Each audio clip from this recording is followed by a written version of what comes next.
오늘 제목은 순종의 종으로 의에 이르자. 여러분, 예수 안 믿는 분들이요, 자주 하는 말들이 있어요. 교회 다니는 사람들이 왜 저러냐고, 그런 말들을 하게 되는데, 교회 다니는 사람이면은 좀 다른 모습을 보여야 된다는 그런 얘기가 되겠죠. 근데 이거는 교회 다니는 사람들이 교회 다니는 사람들한테도 얘기할 수가 있어요. 믿는다고 하는데 왜 순종을 안 하는지 모르겠다. 믿으면 순종을 해야 되는 것인데, 이게 동전의 양면과 같거든요. 믿는 자는 순종하고 순종하는 자가 믿는 자. 보네프가 그런 말을 했는데, 믿는 자는 순종을 해야 되는 게 맞는 거예요. 그래서 여러분, 우리는 이 순종을 통해서, 순종이 왜 중요하냐면요, 순종을 통해서 자신이 예수님을 믿는 자임을 증거하는 거예요. 보여주는 것입니다. 이게 순종하지 않는 사람은 자신이 예수님을 믿는 자임을 뭐죠? 보여주지 않는 것이죠. 믿는 자라는 것이죠. 그 다음에 또 순종은 순종을 통해서 우리의 믿음의 실체를 보여주는 거예요. 우리 믿음이 어떤 믿음인지, 순종하는 거 보면 우리 믿음이 어떤 믿음인지를 알 수가 있는 거예요. 전에 순종하지 않는 사람은 그 안에 믿음이 없거나 잘못된 믿음이 있거나, 그러나 우리가 순종을 하게 되면 이 사람은 참된 믿음이 있다는 것을 보여주는 것이죠. 그렇기 때문에 로마서를 보게 되면, 자, 주목해 보세요.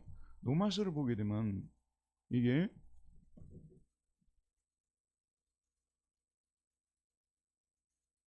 여러분, 이게 크게 써야 돼요.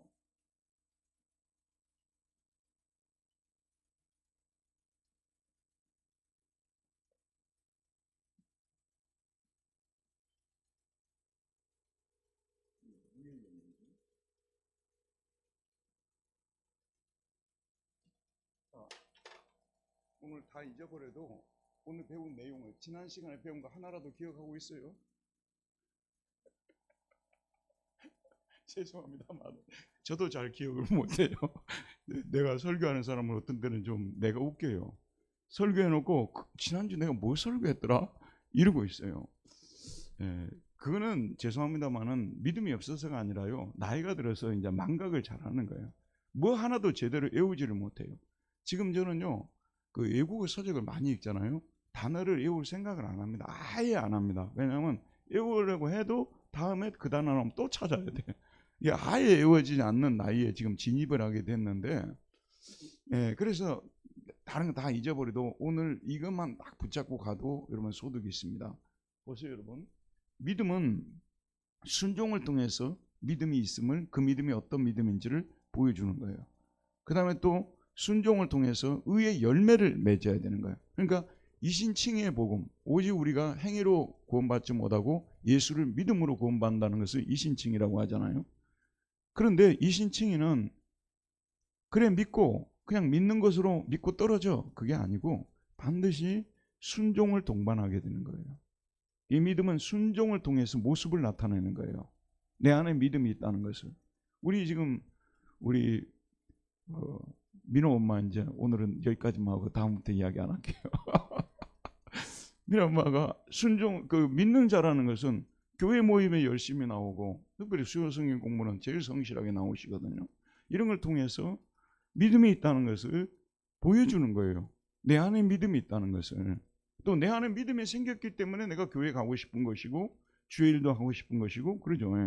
그 다음에 이 순종은 뭐냐면 결국 무슨 열매를 맺는다고요? 의의 열매를 맺는 거예요. 이게 열매를 맺어야 된다는 것이 로마서에 여러 번 나오고 있어요. 제가 예전에 여기에 대해 설교를 한 적 있잖아요. 1장에도 나오고 7장에도 나오고 또 나중에 12장 이후에도 나오고, 열매에 대해서 계속 내오고 있어요.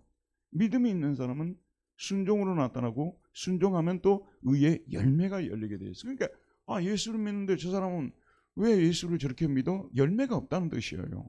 열매가 나타나야 되는데, 여러분도 지금 이제 열매를 지금 이제 맺고 있는 모습들을 보여주고 있는 거예요. 그것이 하나님께 예배를 통해서 열매를 보여주고 있고, 우리 지체들을 서로 사랑함을 통해서 열매를 맺고 있는 것이고, 사회생활을 하는 가운데서도 예전과 다른 그런 의의 열매를 맺고 있는 것이고, 이거 세트로 연결이 되어 있어요. 그러니까 믿는 자는 순종의 모습이 나타나고 열매 맺는 모습이 나타나야 되는 거예요. 이해하겠죠, 여러분? 이게 없으면 제대로 된 믿음이 아니라는 것이 핵심이에요. 많은 분들이거든요. 믿는 자가 왜 저러느냐? 왜 열매도 없고 순종도 없냐? 믿음이 처음부터 없었던 사람이에요. 그리고 있다 하더라도 잘못된 믿음은 열매를 절대 맺을 수가 없어요.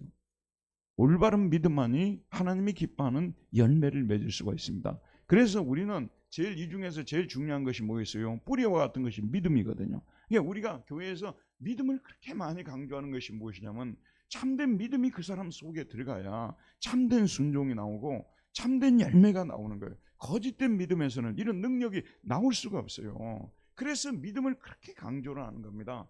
올바른 믿음은 어떤 믿음일까요? 믿습니다 하는 믿음. 올바른 믿음은 예수 그리스도에 대한 믿음입니다. 예수 그리스도가 나를 위해서 죽으시고 나를 위해서 부활하셨다는 것을 믿는 이 믿음이 올바른 믿음이에요. 예수 그리스도를 믿는 믿음은 아닌 것은 기독교적인 믿음이 아닙니다. 여러분이 믿는다고 할 때는 항상 자동적으로 동시적으로 누가 머리에 떠올라지는 거예요? 예수 그리스도가 떠올라요. 십자가가 떠오르고 부활이 떠오르고 그것이 참된 믿음이 있다는 증거예요. 나는 믿는다는 말을 하는데 하나도 예수님이 안 떠올라와. 내가 진짜 예수님 사랑하는 거 맞나? 여러분, 우리 믿음을 다시 한번 점검해 봐야 돼요. 제대로 된 믿음인지, 올바른 믿음인지, 하나님이 선물로 내게 주신 믿음인지, 하늘에서 내려온 믿음인지, 내가 스스로 갈고 닦아서 내 안에 습성으로 만든 믿음인지. 교육받은 믿음이 무서운 거예요, 여러분.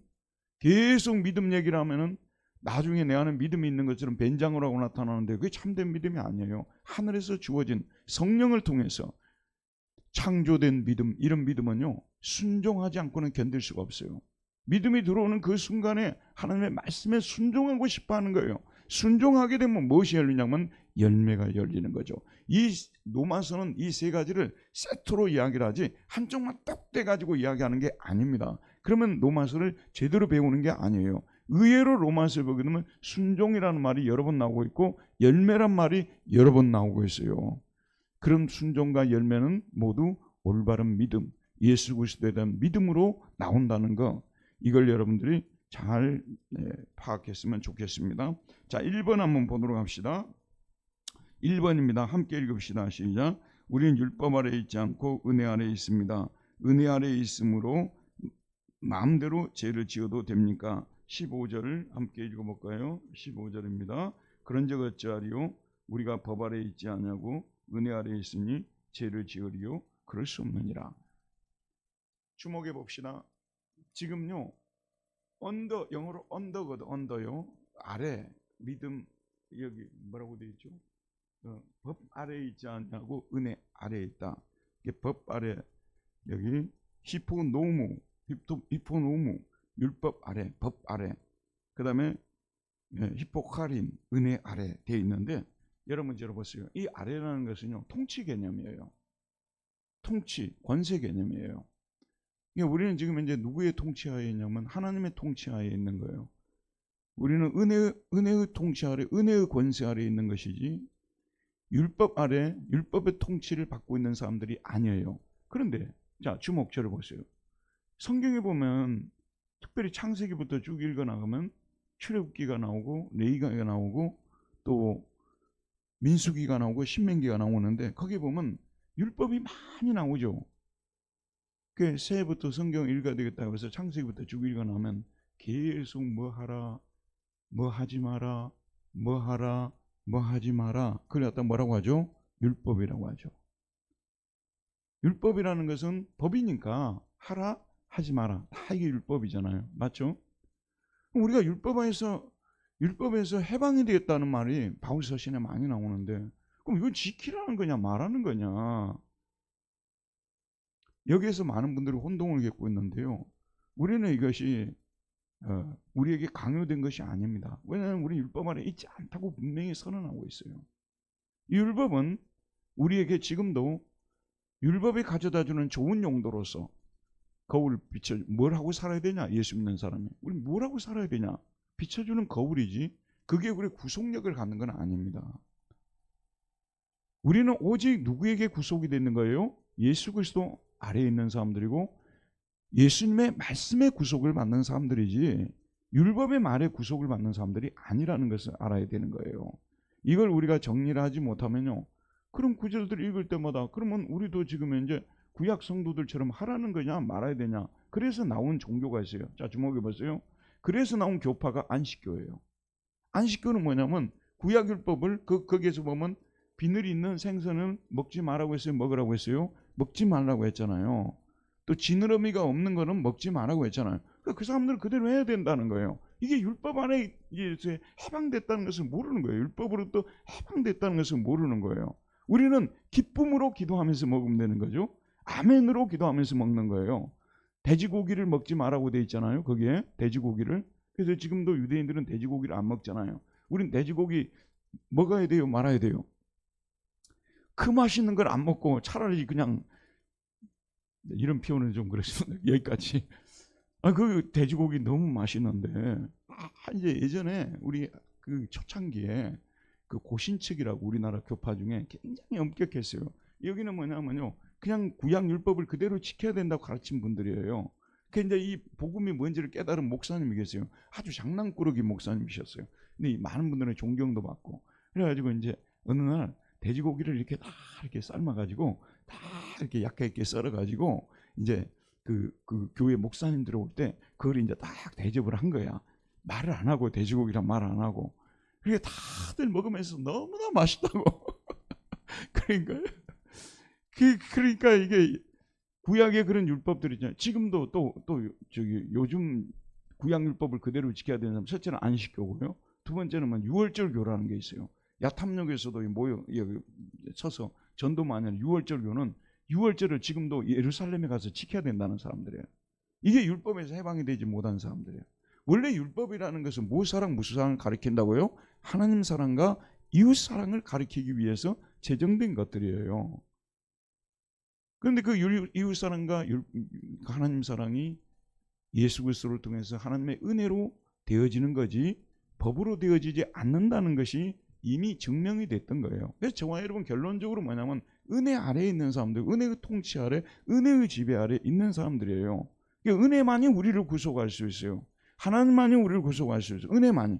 우리가 은혜 아래에 있으니까. 그래, 그 은혜 아래에 있다는 것은 결국은 무슨 일을 해도 된다는 얘기 아니냐. 은혜 아래에 있다는 것은 법 아래에 있지 않으니까, 법하고 관계없으니까 마음대로 살아도 되는 거 아니냐. 이걸 이용을 해가지고, 이 진리를 이용을 해가지고 오히려 방종의 기회로 삼고 마음껏 죄를 짓는 분들, 이런 분들이 실제로 우리 주변에 있다는 것입니다. 그래서 복음을 강조하는 것은 좋은데, 구원파 같은 경우가 그런 케이스예요. 복음을 강조하는 건 좋은데 이걸 뭐냐면 결국 우리는 다 죄 짓는 거 아니냐. 그러니까 결국은 이렇게 살아도 저렇게 살아도 구원받는 거 아니냐.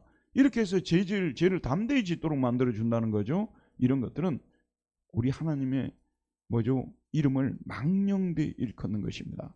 우리 하나님께서 그러라고 우리를 구원시켜 주었겠습니까? 예수님까지 보내셨겠습니까? 피까지 흘리게 하셨겠습니까? 우리가 전에 살던 대로 살지 말라고 당신의 독생자까지 희생을 시키면서 건져내신 것이지. 이해하겠죠, 여러분?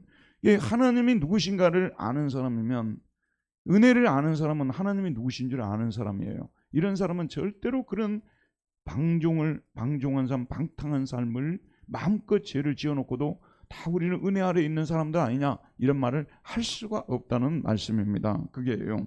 자, 그 다음에 2번 함께 읽읍시다. 우리가 우리 자신을 종으로 내주어 누구에게 순종한다면 우리가 어떤 자의 종이 됩니까? 죄에게 순종하여 죄의 종이 된다면 우리는 어디에 이르게 됩니까? 예수님께 순종하여 순종의 종이 된다면 우리는 어디에 이르게 됩니까? 16절 한번 보도록 할게요. 16절 함께 읽읍시다. 너희 자신을 종으로 내주어 누구에게 순종하든지 그 순종함을 받는 자의 종이 되는 줄을 너희가 알지 못하냐. 여기 이해가 되시죠? 우리 자신을 종으로 내주어 누구에게 순종하든지 그 순종함을 받는 자의 종이 되는 거 아니에요? 우리가 누구에게 순종한단 말이에요. 그 사람 종이 된다는 그런 뜻이죠. 자, 그러면 이런 논리에서 바울이 이야기합니다. 너희가 알지 못하느냐? 혹은 뭐예요? 죄의 종으로, 죄에게 순종해서 죄의 종이 되게 되면 어디에 이르긴다는 거예요? 죄에게 순종하게 되면 누구의 종이 되는 거예요? 죄의 종이 되는 거예요. 죄에게 순종하면 누구의 종이 된다고요? 죄의 종이 되고, 죄의 종이 된 결론이 뭡니까? 사망에 이르게 되고, 그 다음에 뭐죠? 순종의 종으로 의에 이르노라. 하나님께 순종을 하게 되면 하나님의 종이 되는 거 아니에요? 하나님의 종이 되게 되면, 하나님이 시키는 대로 하는 사람이 되게 되면 결론적으로 우리는 어디에 이르게 된다는 거죠? 의에 이르게 된다는 말씀을 하고 있는 것입니다. 그렇기 때문에 자, 여러분 잠깐 저를 보세요. 지금 매우 중요한 것이요, 이 죄라는 이 문제가 죽을 때까지 우리를 따라다니는 거예요. 죄는 이미 십자가에서 짓밟힘을 당하고 패배했어요. 법적 권세를 우리에게 가질 수가 없어요. 그리고 우리는 세례를 통해서 누구와 결별을 했어요? 누구와 이혼을 했어요? 죄와 이혼을 했다고 말이에요. 죄와 우리는 이혼해 버렸기 때문에 더 이상 관계가 없어요. 근데 죄가 와가지고 갑자기 막 여러 가지 말도 안 되는 계변을 늘어놓으면서, 지금 너 이혼한 상태가 아니야. 언제 이혼했어? 뭐 법적으로 이혼한 거 맞아? 자꾸 우리를 혼란시키는 거예요. 이 죄라는 것은 여러분도 죄 안 지려고 많이 노력하기 때문에 죄가 존재한다는 게 분명하잖아요. 믿는데 죄 안 지려고 노력한다는 것 자체가 죄가 있다는 거죠. 실체로서 존재하고 있는 거예요. 근데 죄가 거짓말을 해가지고 우리를 자꾸 죄의 종으로 삼으려고 하는 거예요. 우리가 지금도 관계를 맺고 있는 것처럼 여전히 이혼을 해놓고도 여전히 부부인 것처럼 계속 죄가 우리에게 와서 헛소리를 하고 계변을 늘어놓으면서 너는 내게 순종해야 돼, 이렇게 늘어놓는다 그 말이에요. 이미 죄와 관계를 끊었는데, 세례 때 이미 끊었는데 우리는 죄와 관계를 끊고 누구와 결혼하게 되었습니까? 예수님과 결혼하게 된 사람들 아니에요? 그렇기 때문에 우리는 새 신랑이 누굽니까? 예수님이기 때문에 누구의 말만 순종해야 되는 거죠? 예수님의 말씀만 순종해야 되는데, 죄가 거짓말을 너무나 유창하기 때문에요, 우리 가끔 가다가 그런 사람들 보잖아요. 말도 안 되는 계변을 늘어놓는 거예요. 말도 안 되는, 특별히 연속국에서 그런 사람들 보잖아요. 그 특별히 아침 드라마에서 그런 사람들이 많잖아요. 그 아침 드라마는 이미 끝났다고 생각하는데 끝난 게 아니에요. 와가지고 시독하게 따라와가지고 계변을 늘어놓으면서 지금 이 사람을 막 계속 구속을 하는 거 아니겠습니까? 우리 죄는 지금도 우리에게 그런 역할을 하는 거예요. 그럼 우리가 죄에게 순종해버리게 되면 죄의 종이 되는 거예요. 그러면 결론적으로 죄의 종이 돼 죄를 제가 시키는 대로 따라다니다 보면 어디에 이르게 된다고요? 사망에 이르게 되는 거예요. 여기에 대해서 정말 우리는 정신을 차리고 죄의 계변에 넘어가서는 안 된다는 것만, 유혹에 넘어가서는 안 된다는 그런 말씀이에요. 자, 그거를 지금 먼저 말씀하고 있고, 자, 예수님께 순종하여 순종의 종이 된다면 우리는 어디에 이르게 된다고요? 의에 이르게 된다. 자, 3번을 봅시다. 함께 읽읍시다. 바울은 로마의 성도들이 본래 무엇의 종이었다고 말합니까? 그들은 어떻게 하여 죄로부터 해방되어 의에게 종이 되었습니까? 17절과 18절입니다. 하나님께 감사하리로다. 너희가 본래 죄의 종이더니 너희에게 전하여 준 바 교훈의 본을 마음으로 순종하여 죄로부터 해방되어 의에게 종이 되었느니라. 하나님께 감사하리로다. 봅시다. 이게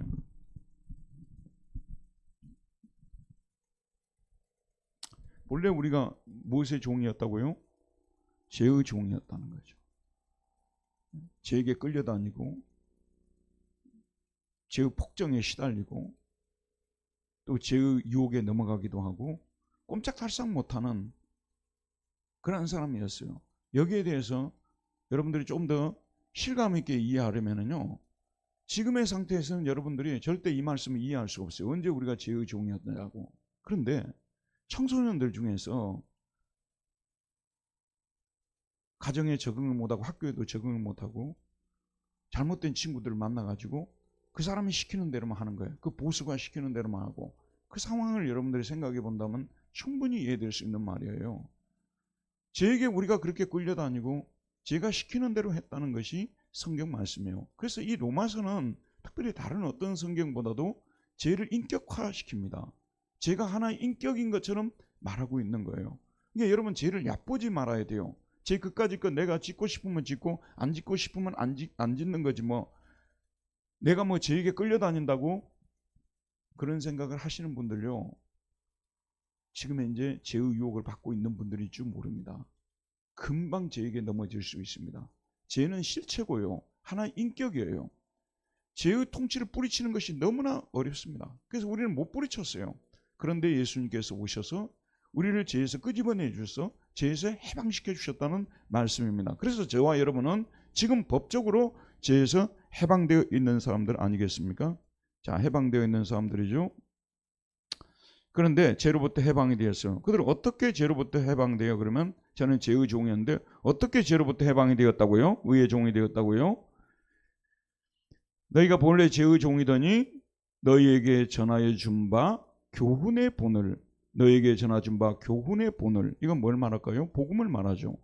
바울이 로마에 가서 복음을 전했어요. 로마의 성도들은 원래 바울에게서부터 듣고 교회 세운 게 아니죠. 하지만 바울이 로마에 가서 복음을 상세히 좀 더 깊이 설명해주고 가르쳐 주었습니다. 알겠죠, 여러분? 그랬더니 이 사람들이 이 복음을 듣고 무엇으로가 중요합니까? 여기서요, 마음으로 순종했다는 것이 중요합니다. 이 사람들은요, 귀로만 듣고 입으로만 말하는 사람들이 아니었어요. 복음을 전해줄 때 마음으로 이 사람들이 받고, 아, 이제 복음을 따라서 내 인생을 새롭게 살아야 되겠다 생각하면서 마음으로부터 순종해야 됩니다. 여러분, 복음의 능력은요, 우리 육신만 터치하는 것이 아니라 마음을 터치하게 돼 있어요. 여러분에게도 언젠가는 여러분에게 꼭 일어날 거예요. 뭐냐 그러면 처음부터 예수 믿을 때부터 일어나게 되면 얼마나 좋겠습니까? 그런 분들은 소수고요. 말씀을 계속 듣고 또 듣고 하는 가운데서요, 어느 순간에 그것이 마음의 터치가 돼요. 내 마음을 때리는 거예요. 내 마음에 부딪히고요. 그러면서, 야, 내가 지금까지 정말 하나님 앞에서 부끄러운 죄인이었구나. 이런 죄인으로서 내가 의인인 것처럼 생각하며 살았던 내 자신이 부끄럽구나. 예수님이 아니었으면 나는 정말 이런 사실도 모르고 죽었을 사람이구나 하면서 마음에 큰 부딪힘이 오고 깨달음이 오게 되고요. 그러면서 이제부터는 더 이상 내가 예전처럼 살지 말아야 되겠다. 이제는 정말 내가 예수 믿는 자로서 살아야 되겠구나. 결심이 일어나는 그런 때가 있어요. 그걸 보통 우리는 뭐라고 하냐면 회심을 했다고 말하지 않습니까? 마음이 뭐죠? 바뀌는 거죠. 마음이 하나님께로 돌아가는 것이고요. 십자가의 은혜에 감사하는 마음이 나오는데, 여러분 자신을 속이지 마세요. 우리가 교회를 다녀도요, 누구나에게 이런 일이 일어났다고 말할 수 없어요. 이거는 정말 하나님의 은혜로 언젠가 일어나는 거예요. 그런데 이 로마에 가서 이미 이 사람들은 믿는 사람이라 생각하고 교회를 이루고 있었고, 바울이 로마 교회 세운 게 아니잖아요. 아시다시피 바울이 로마 교회가 세운 게 아니에요. 이미 교회가 있었어요. 그런데 바울이 내가 로마도 보아야 하리라, 사도행전에 보면 나오죠. 로마도 보아야 하리라. 그래서 아시아에 있을 때 자기가 로마도 보아야 된다는 결심을 하게 되고요. 결국은 쇠사슬에 매인 사신이 되어서 로마에 들어가게 되고, 거기에서 소위 말해서 가택연금된 상태에서 로마에 있는 교인들에게 복음을 계속 가르쳤어요. 그랬더니 드디어 이 사람들이 마음이 열려서 마음으로 바울이 가르치는 이 교훈의 복음의 말씀에 순종을 하게 되었다는 그런 말씀입니다. 이게 중요합니다. 마음으로 순종하여, 그 다음에 무엇으로부터 해방이 되었다고요? 죄로부터 해방이 되어서 의에게 종이 되었느냐. 이제 이거 끄는 거예요. 그럼 로마가 왜 망했어요? 로마가 왜 망했을까요? 네, 독일의 그 기번이라는 학자가 로마 제국 멸망사를 썼어요. 사실 우리는 그 자료를 잘 알지 못하잖아요. 이 역사학자들이 뭐 하는 사람들이냐 그러면요, 사료를 다 모아가지고, 예전에는 그냥 떠내려오는 그런 이야기들을 붙잡고 살다가 독일의 랑케라는 사람이 있어요. 제가 그 공부했던 그 베를린 대학교의 랑케라는 사람이 나와가지고 역사를 서술할 때 사실에 기초해서, 사료에 기초해서 서술해야 된다는 거. 그리고 이 사료도 거짓말이 많잖아요. 김부식의 삼국사기, 여러분 그게 다 사실이라고 믿고 있습니까? 삼국유사입니까? 삼국사기입니까? 삼국사기, 이걸 그대로 뭐 중일연이 쓴 삼국유사라고 했죠. 그걸 그대로 여러분 믿고 있어요? 예전에는 우리 중고등학교 때 그거 그대로 믿었잖아. 다 사실인 줄 알고. 그런데 서로 편집하는 사람 때 왕이 데려다 놓고, 너 지금 이 사건을 이렇게 적을래 저렇게 적을래, 이렇게 적으라 저렇게 적으라고도 말 안 해요. 이렇게 적을래 저렇게 적을래. 출세길이 여기에 달려있는 거 아니에요? 얼마든지 사관들이 자기들이 왕이 유리한 쪽으로 하기 때문에 상북사과 상경유사가 대학교 들어가서 그 예전에 우리 그 요즘에 공무원 시험에 잘 나오는 한국사 개론 이기백식 한국사 개론이 있어요. 저도 그거 공부하면서 한국사 개론 막 읽고 그랬는데 이제 중고등학교 때 배웠던 거하고 대학교 가서 배우니까 많이 다르는 거죠. 그죠? 사료에 근거해서 얘기를 해야 되는 것이에요. 이게 로마의 그 기브온이라는 사람이 사료에 근거해서 로마 제국 멸망사를 썼는데 로마가 왜 망했냐 그러면 도덕적 타락으로 망했다는 거예요. 물론 사회 경제적 뭐 대토지 소유제라든지 그런 이유들도 있었지만 로마의 그 사람들이 보세요 여러분. 이제 로마 제국의 제일 중요한 사람이 시저 아니에요. 시저 정과 시저고는 완전히 다르죠. 시저가 막 정복 전쟁을 치러 가지고 어마어마한 황금을 가지고 대리석을 가지고 해가지고 로마는 대리석의 도시가 되어버렸잖아요. 로마 시민만 되게 되면 먹고 사는데 문제가 없어요. 철철 넘치게 먹고 사는 거예요. 더군다나 무슨 좀 어떤 한 자리 하게 되면 그래서 로마 제국에서 그냥 목욕탕이 그렇게 많이 생긴 거 아니에요. 그 목욕탕이 한마디로 말해서 그 도덕적 타락의 그 원인을 제공했던 곳이기도 하고요. 이러면서 로마 제국 형편없이 도덕적으로 타락해 버렸잖아요. 그렇죠? 근데 그 이 로마의 교회 다니는 분들도 그 영향에서 벗어나지를 못하고 있었던 거예요. 근데 바울이 가가지고 이 믿음과 순종의 관계를 설명을 해준 거예요. 이게 예수를 믿는다는 것은 여러분들이 죄와 관계를 끊고 이제는 의의 종이 되어서 순종해서 열매를 맺는 것이지 제 마음껏 지으면서 예전처럼 살면서 그렇게 하나님을 믿는다는 것이 말이 안 되나. 이거는 복음은 그런 것이 아니다. 그래서 이 복음을 다 설명해 줬더니 저들이 마음의 타격을 받은 거예요. 마음의 회심을 일으키고 내가 예수를 헛것으로 믿었구나. 이제부터는 내가 마음으로 하나님을 믿고 하나님을 받들어야 되겠구나. 그걸 지금 이제 말하고 있는 거예요. 여기까지 와야 회심한 거예요. 여러분. 그래서 지금 로마의 교인들에게 이 사실을 일깨워주고 있는데 일깨워주고 있습니다. 여기 보면 하나님께 감사로 너희가 본래 죄의 종이더니 너희에게 전하여 준 바 교훈의 본을 복음을 마음으로 순종하여 죄로부터 해방되어 의에게 종이 되었다라고 말하고 있습니다. 자, 그 다음에 4번 함께 읽읍시다. 전에는 우리가 우리 지체를 무엇과 무엇에 내주었습니까? 그 결과 우리는 어디에 이르렀습니까? 이제는 우리가 우리 지체를 무엇의 종으로 내주어 어디에 이르려 합니까? 19절을 한번 보도록 합시다. 너희 육신이 연약함으로 내가 사람의 예대로 말하노니 전에 너희가 너희 지체를 부정과 불법에 내주어 불법에 이른 것 같이 이제는 너희 지체를 의에게 종으로 내주어 거룩함에 이르라. 결론이 우리가 예수를 믿고 구원을 받고 그랬다는 것은 우리 지체를 눈, 코, 입, 발, 손 이런 걸 지체라고 하잖아요. 이걸 예전에는 부정과 불법에 우리가 내주었어요. 그런데 이제는 은혜를 받은 후 우리는 우리 지체를 의에게 종으로 내주어 거룩함에 이르라. 자, 눈이 유혹을 받고 있습니다. 눈 너 지금 이제 예전과 같이 부정과 불법에 보지 말고 하나님이 기뻐하는 것들을 봐라. 잠깐 저를 보세요. 사실 우리가 죄 짓는 데 있어서요 눈의 역할이 굉장히 큽니다. 우리 한번 눈을 이렇게 가리켜 봅시다. 눈이 나쁜 놈아 하면 여기 욕 좀 해봅시다. 눈이 나쁜 놈아. 예, 여러분 또 욕을 안 하시네. 이 눈이 나쁜 놈이에요. 왜냐하면 이 눈이 정말 보지 말아야 될 것을 보고요. 또 보기만 딱 하고 끝나야 되지 않습니까? 보기만 딱 하고 끝나야 되는데 예, 계속해서 보게 되고 그렇습니다. 그래서 우리 지체를 부정과 불법에 들였어요. 그래서 우리가 어디에 이르게 됐다고요? 예, 법 없는 사람들, 불법에 내주고 불법에 이르는 사람들이 되었어요. 법 없이 사는 사람들이 되었어요. 이제는 우리 지체를 의에게 종으로 내주어 거룩함에 이르라. 항상 여러분, 저와 여러분은요 죽는 날까지 우리 지체를 너무 믿지 말아야 돼요. 내 눈, 내 귀, 내 입 이런 것들을 너무 믿지 말아야 돼요.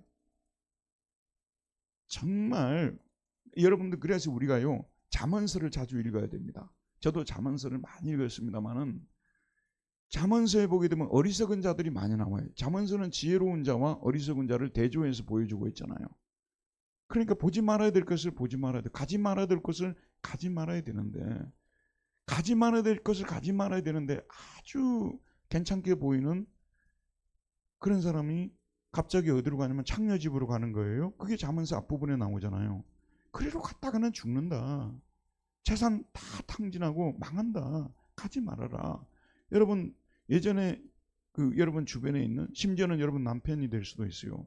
이런 분들이 가지 말아야 될 곳을 계속 드나드는 거예요. 지금 이제 불법 도박 이런 것도 있지 않습니까?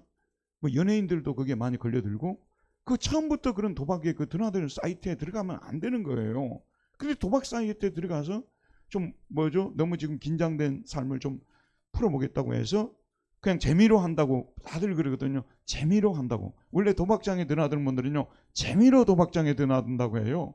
나중에 그 재미가 어디 가냐면 집 다 날리고요, 완전히 재산 다 날리는 이런 일들이 일어나는 게 한두 가정이 아니에요. 예전에는 술 마시고 그런 데 드나들고 이랬는데 지금은 그렇지 않습니다. 지금은 컴퓨터 앉아가지고 몰래 도박 사이트에 들어가서 도박하고 이러다가 망한 사람이 한두 명이에요. 처음에 그 원인은 어디에서 시작이 됩니까?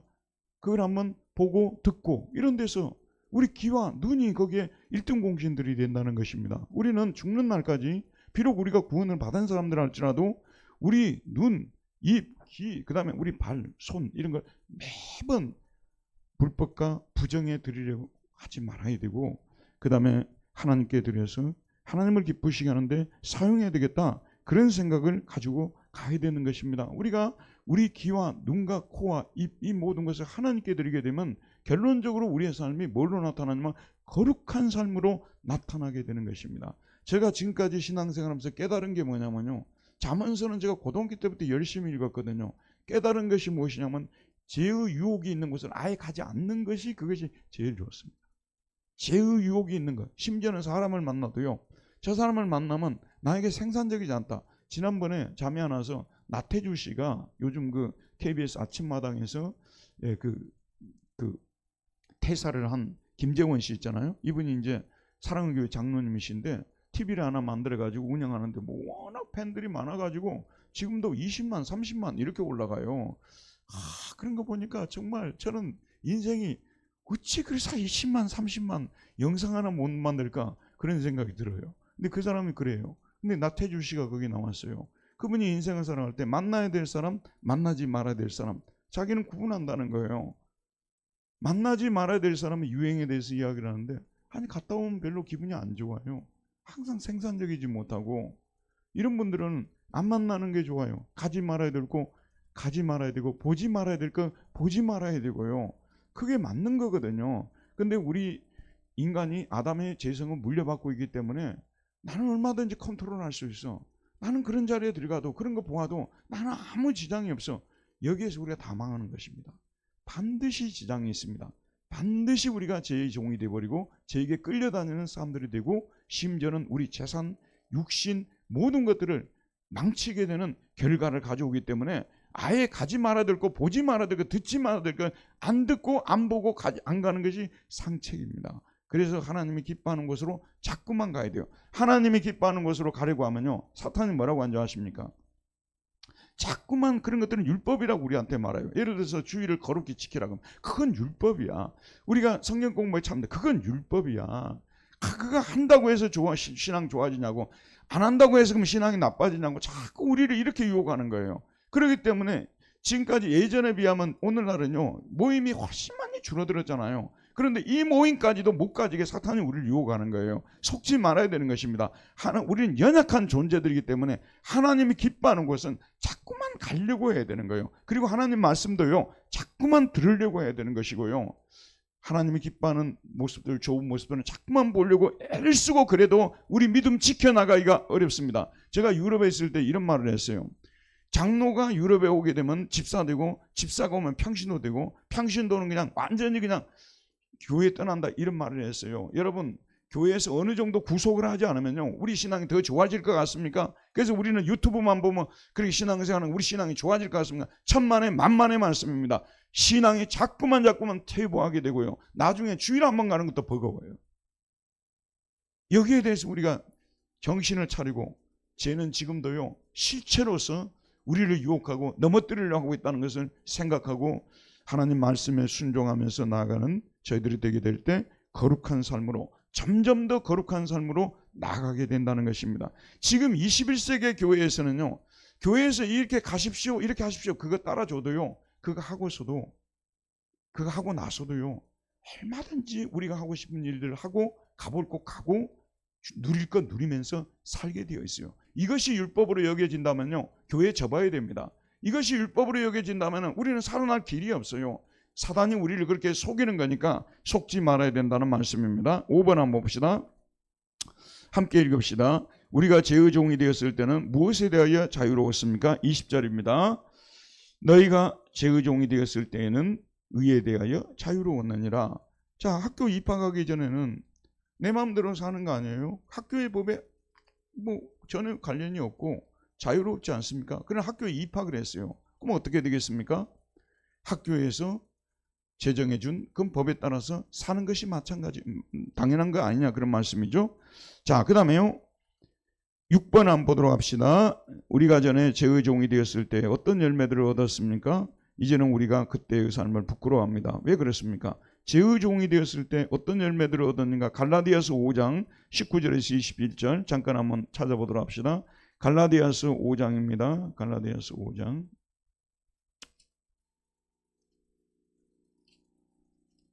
(5장) 19절에서 21절까지 한번 읽어보도록 할게요. 19절에서 21절입니다. 시작.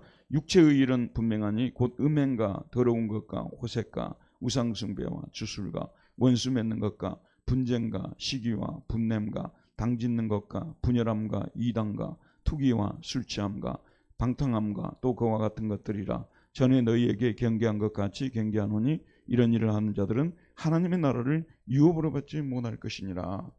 예. 지금도 이렇게 살아가는 사람들이 너무 많죠. 죄의 종이 되었을 때 어떤 열매들을 얻었습니까? 이제는 우리가 그때의 삶을 부끄러워합니다. 왜 그렇습니까? 21절.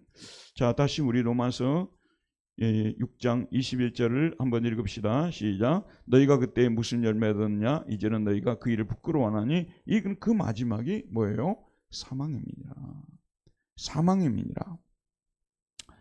참 이게 절제가 중요한데요, 절제하기가 참 어렵습니다. 절제하기가 어려워요. 그래서 주식 투자하시는 분들이 있잖아요.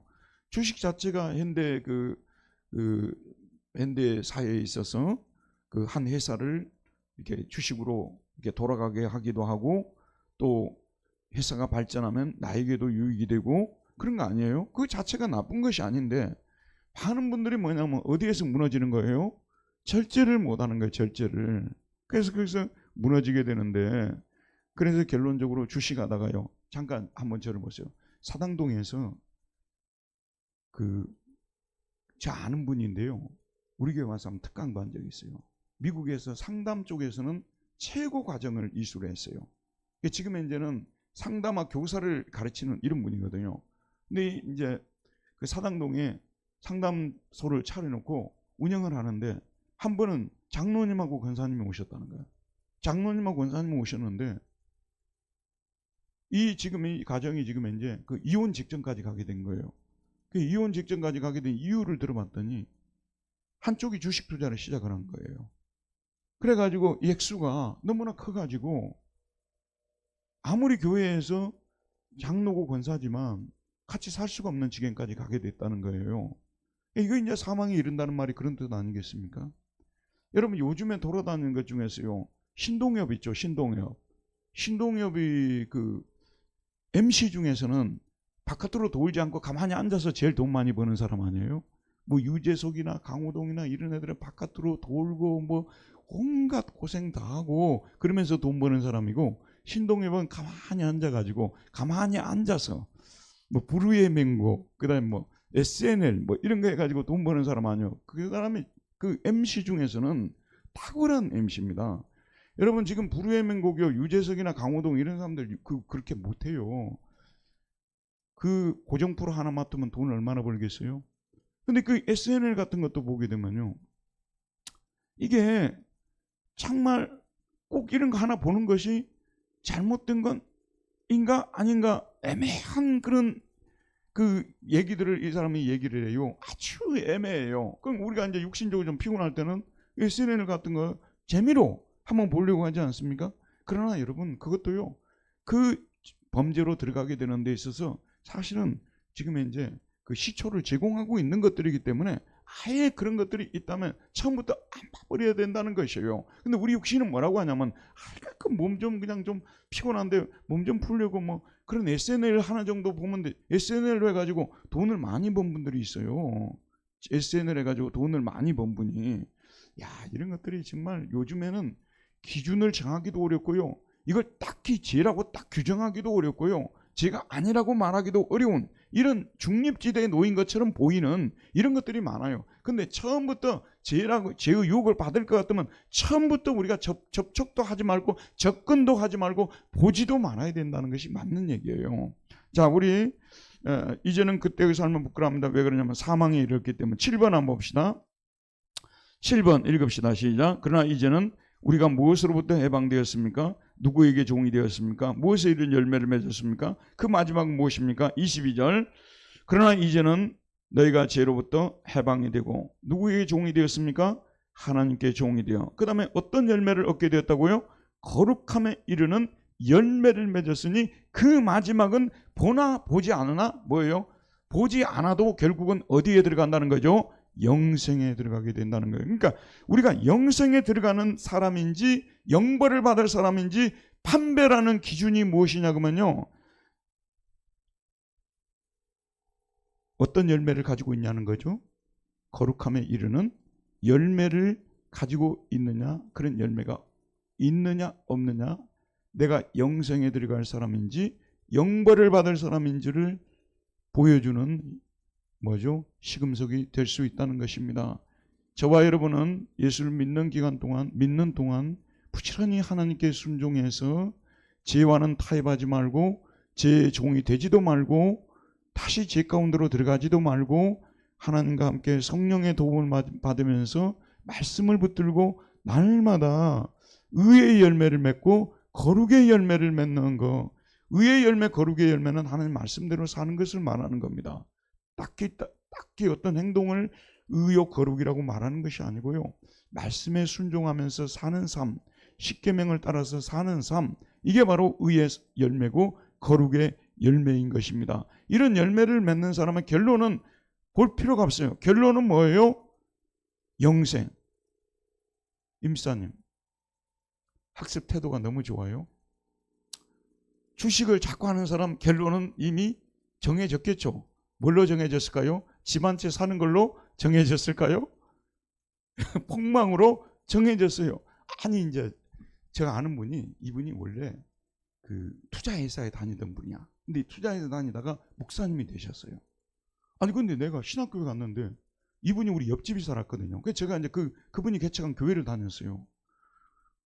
이게 지금 현재 언제냐면 80년대. 아니, 근데 그분이 80년대 주식을 하더라고요.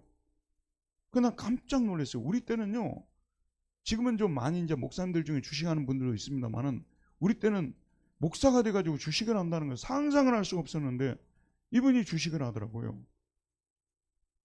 최근에 들어와서 이분이 투자해서 다니다가 신학교 온 줄 처음으로 알았어요. 최근에 알았어요. 그때는 전혀 몰랐어요. 자기는 자신만만한 거죠. 자신이 있으니까 하는 거예요. 그분이 자주 저한테 하는 얘기 뭐냐면 자기는 이렇게 걸어다니면 돈 벌 때가 다 보인대요. 딱 어떻게 하면 돈을 번데가 보인대요. 이분은요. 그걸 버리기도 어렵잖아요. 보이는데 우리 같은 사람은 아무리 봐도 안 보이니까 아무리 봐도 안 보이니까 성경만 보고 하나님만 보는 거 아니에요? 근데 이분은 돈 벌 때가 보인대요. 그것도 참 뿌리치기가 어렵잖아요. 근데 이제 학교 다닐 때 또 주식하는 애들 2명이 있었어요.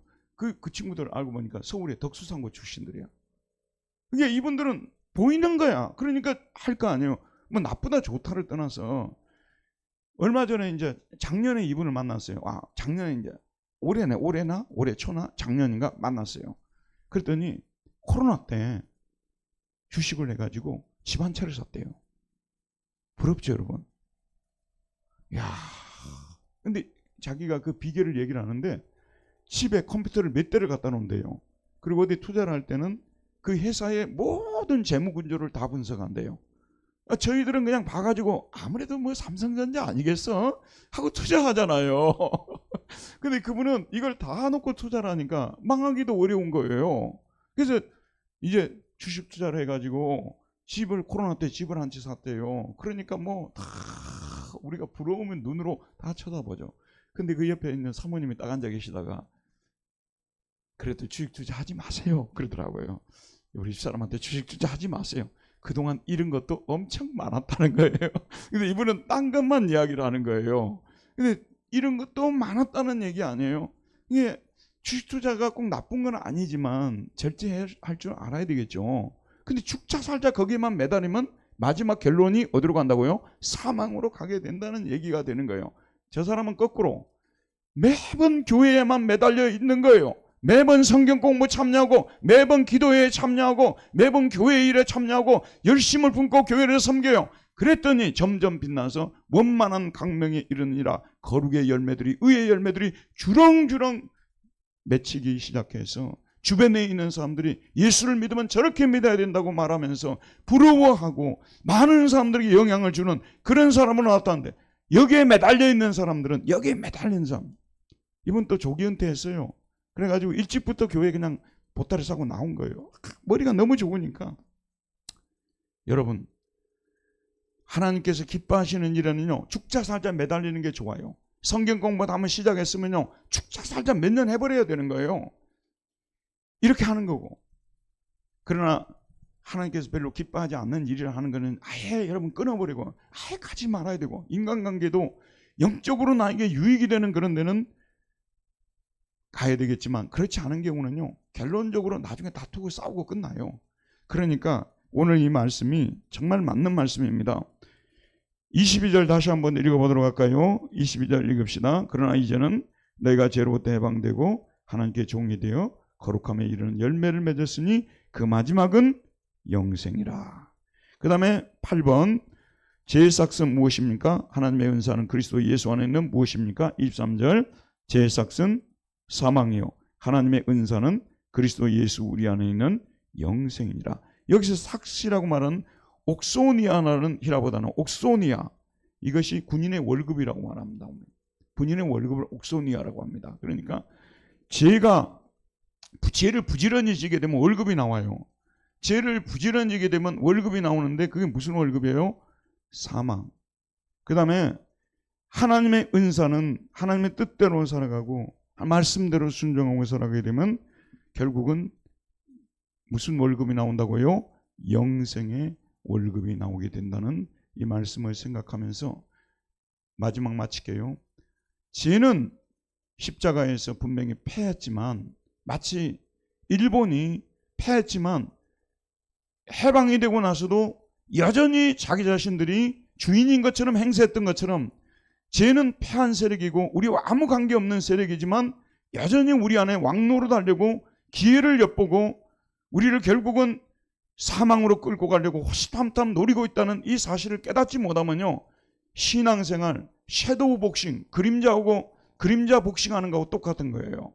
그렇기 때문에 여러분들 우리는 날마다 죄와 싸워서 이겨야 되는데 우리 지체를 주님께 드려서 하나님을 기쁘시고 애쓰고 힘쓸 때 소극적인 것은 근본적인 대안이 될 수가 없어요. 죄 안 지려고 하는 거기에 머무르지 말고 적극적으로 하나님이 기뻐하는 일이 무엇인가, 어떻게 하면 오늘 하루를 사는데 하나님이 기뻐하는 일이 무엇인가, 성령께서 무엇을 말씀하고 있는가, 내게 요구하는 것이 무엇인가, 자꾸 그쪽으로 방향을 틀고요 자꾸 하나님이 기뻐하는 쪽으로 나아가게 될 때 죄에 대해서는 무관심하게 되고 관심도 없게 되고요 죄 짓지 않는, 그래서 하나님 기쁘시게 하고 열매 많이 맺는 그런 삶을 살 줄 믿습니다. 은혜로우신 하나님, 오늘도 부족한 저희들을 부르셔서 말씀을 듣게 해주시고 죄의 삭은 사망이고 그리스도 예수 안에 있는 은사는, 하나님의 은사는 그리스도 예수 우리 주 안에 있는 영생이니라. 이 말씀 받고 참으로 다시 한번 결심하고 믿음으로 살고 순종하며 살며 열매 맺는 삶을 살겠다고 다짐하고 돌아가는 우리 모두 되게 하여 주옵소서. 예수님 이름으로 기도하였습니다. 아멘. 이제 저녁에 저는 호주로 떠납니다. 여러분 기억하시고 이 집회들을 잘 할 수 있도록 많이 많이 기도해 주시기 바랍니다.